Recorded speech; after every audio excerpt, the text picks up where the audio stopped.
Well, March Madness is officially over, and South Carolina yet again is crowned NCAA champions. And this South Carolina team right here, dominant from start to finish, going 38-0 on the season. Now, looking at the Final Four, my three biggest takeaways were the following. First off, people, specifically men, will watch women's sports and tune in by the millions. Second major point, Caitlin Clark by far the most influential player in women's sports. And last but not least, something you already knew.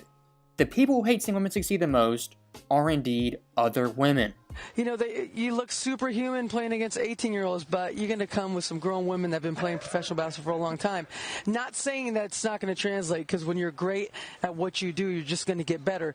But there is going to be a transition period where you're going to have to give yourself some grace as a rookie. And, it might take a little bit longer for some people. Let's just cut to the chase right here. The stuff Caitlin Clark's dealt with the past couple of weeks, the barrage of hate, just jabs out of left field, pretty unprecedented.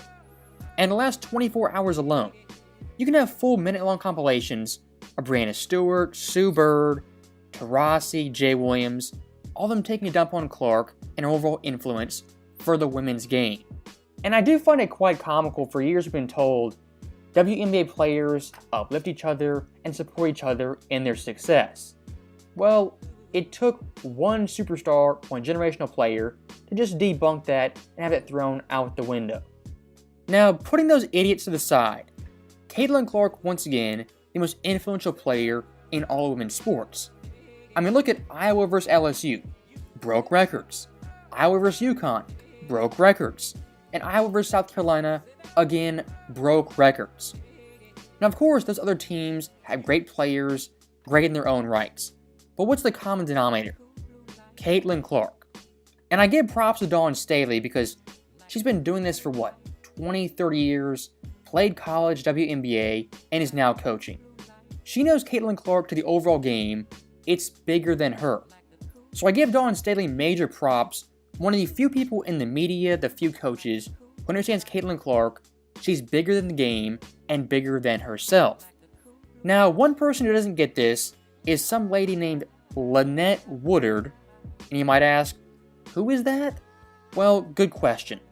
Back in the 1980s, Lynette Woodard played at Kansas, was a great player, racking up close to 4,000 points. And for close to 40 years, her overall record, being a great scorer in college, wasn't recognized by the NCAA. I am the hidden figure, but no longer now. My record was hidden from everyone for 43 years. 43 years. I don't think, I'll just go ahead and get the elephant out of the room. I don't think my record has been broken because you can't duplicate what you're not duplicating. And so unless you come with a men's basketball and a 2-point shot, hey.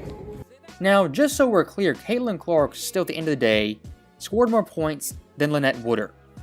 I don't care about the ball size, the league, or the 3-point line. End of the day, Caitlin Clark scored more points. End of story. And to have these comments the day before the championship game versus South Carolina, just hating to the nth degree. As earlier this year, this same lady was brought to Iowa by their coach, acknowledged by Caitlin Clark when she broke the record. This lady who played 40 years ago, nobody ever heard of, was brought in by Iowa and celebrated. This right here from Lynette Woodard, a generational backstab, yet again proves women in women's sports will sabotage their own game if it gives them a little bit of spotlight and credit. And let's be clear, Caitlin Clark in the second half of South Carolina did not play good, and on the game went 10 of 28. You want to criticize her game, her performance, go ahead and do so, knock yourself out. But the strays she's catching from former players, current players, it goes beyond the game and her play on the court. And for the WNBA, what you have right now is a $1 billion lottery ticket in Caitlin Clark. And you can do one of two things. Either cash that ticket in or burn it out of personal pride. And like we saw early in the video, Diana Taurasi, one of Clark's biggest critics, think her rookie season will be a big-time wake-up call playing against pros and not 18-year-olds. And of course, for a rookie, there's always a learning curve. Doesn't matter how great you are. But one thing Taurasi's overlooking is her teammates in Indiana much improved from her teammates at Iowa. I mean, this championship game, Iowa's tallest player was 6'2". In the WNBA, not going to be the case, not even close to it. And unlike at Iowa, I don't see Clark in the pros carrying the offense 24/7, handling the ball every time down the court like a female Luka Doncic. I don't see that. Comparing Iowa's college players versus the Indiana Fever, much more talent, size, overall ability, and skill. And looking at Clark's overall impact in college and eventually in the pros. In college, playing for Iowa, playing for South Carolina, LSU, established teams. I mean, getting people to tune in for that, much easier than someone sitting down, watching a Minnesota Lynx game or an LA Sparks game. I mean, be real, those teams don't have a nationwide fan base, or even a fan base in their state. Teams like UConn, USC, on their own, are pulling 7 million viewers in the Final Four. It is kind of unfortunate, but women's pro basketball isn't as relevant as the college game. And for Clark in the pros, no doubt she'll pull ratings, get viewers, and people tuning in to watch her. But for a league-wide phenomenon, don't think they're there yet for the average fan. And one more point I do want to make, when it comes to all-time great players facing pushback, criticism before they enter the league, guys like Jordan, Bird, LeBron all face this in their careers.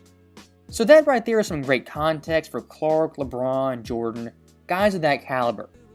All the great ones face criticism coming into the league and doubt from players and peers. And once again, looking back at the old guard, the old women's players, I mean, either get on board or get off. Be like Dawn Staley or Diana Taurasi. So that right there is the end of the video. As always, thank you guys for watching, hope you enjoyed it. I'll see you next time.